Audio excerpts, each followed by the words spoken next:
2021ஆம் ஆண்டு நடைபெற்ற அரசவரிக்கை வினாத்தாள் 1 6வது வினாவுக்கு மாணவர் ஒருவர் விடை காண் விளக்கம் வழங்குகின்றார். சொல்லுங்கோ.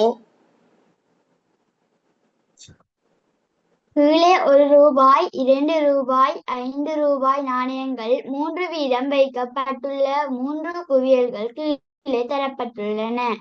ஒரு குவியலிலிருந்து ஒரு நாணயத்தையும் இன்னொரு குவியலிலிருந்து 2 நாணயத்தையும் அடுத்த குவியலிலிருந்து 3 நாணயங்களையும் எடுத்து ஆக குறைந்த தொகை எவ்வளவுன்னு கேட்டிருக்கு. ஆக கூடிய நாணய குட்டி 5. அதிலிருந்து 1 எடுக்கணும். 1 எடுத்தா 5.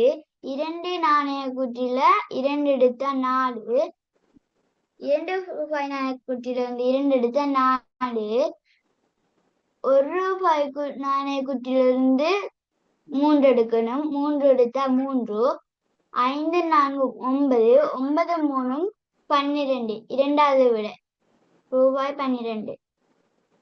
Very good. நல்ல வாழ்த்துக்கள்.